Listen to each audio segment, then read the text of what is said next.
겨울철 차가운 바람과 매년 기승을 부리는 미세먼지로 눈 건강에 이상을 호소하는 사람들이 많은데요.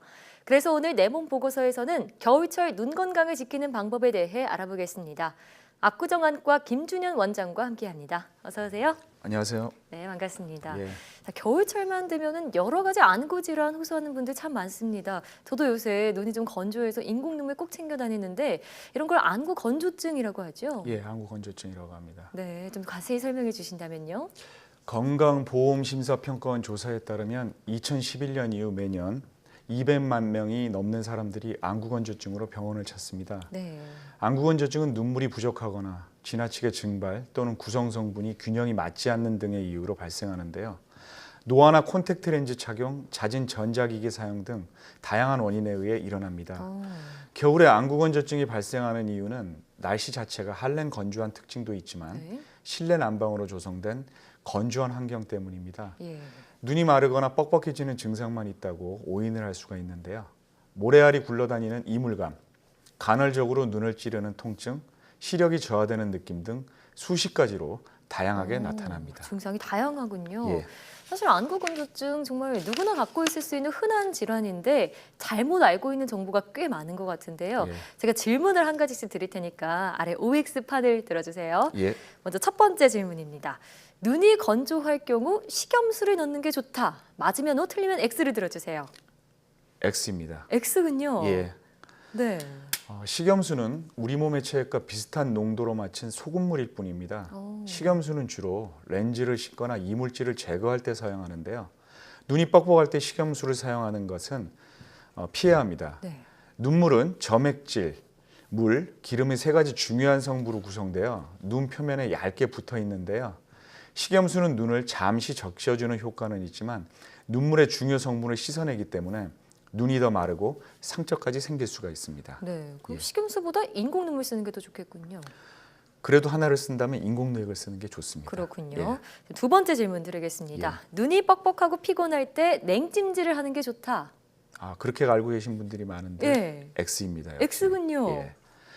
아침에 눈이 부으면 얼린 숟가락으로 눈을 찜질하는 경우도 있고 또 냉찜질하고 나면 피곤함도 없애주고 상쾌한 아침을 네. 맞을 수 있어 자주 하시는 분들이 많은데요.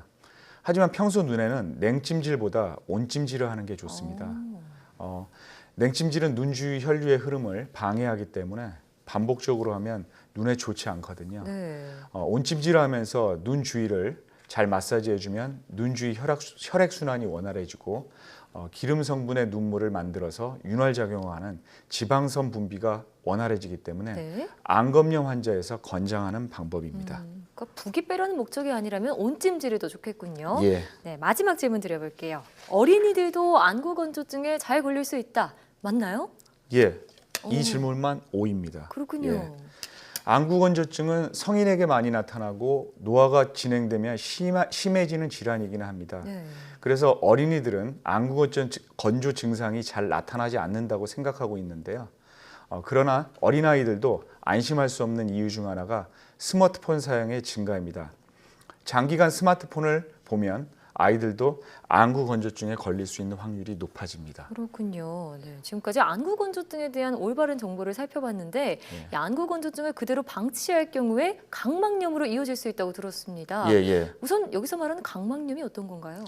안구 건조증에 있어서의 각막염은 좀 틀린데 일반적인 각막염은 눈의 검은자 부위를 덮은 볼록한 각막에 예. 감염이나 알레르기 등으로 염증이 생긴 상태인데요. 네.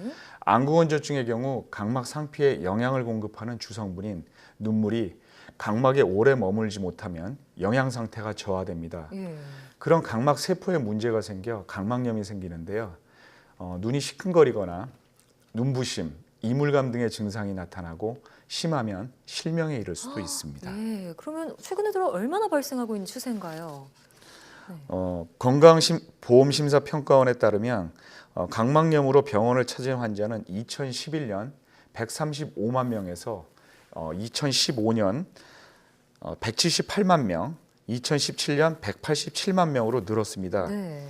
2017년 기준 여성 환자가 121만여 명으로 남성 환자 66만여 명보다 약 2배가량 많았었는데요. 여성 환자가 더 많은 이유는 서클 렌즈나 콘택트 렌즈의 사용률이 높은 것으로 추정하고 있습니다. 네, 서클 렌즈 말씀하셨는데 요즘 10대 청소년들 참 많이 쓰죠. 막 예. 돌려쓰기도 한다던데 예, 예. 이러면 눈에 정말 안 좋을 것 같은데요. 예, 예. 서클 렌즈를 포함한 콘택트 렌즈는 엄연한 의료기기인데요.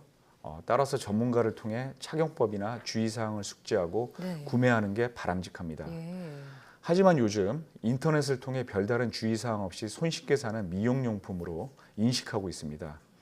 서클 렌즈는 산소 투과율이 일반 소프트 렌즈보다 낮아 각막에 산소 공급이 원활하지 않고요. 네.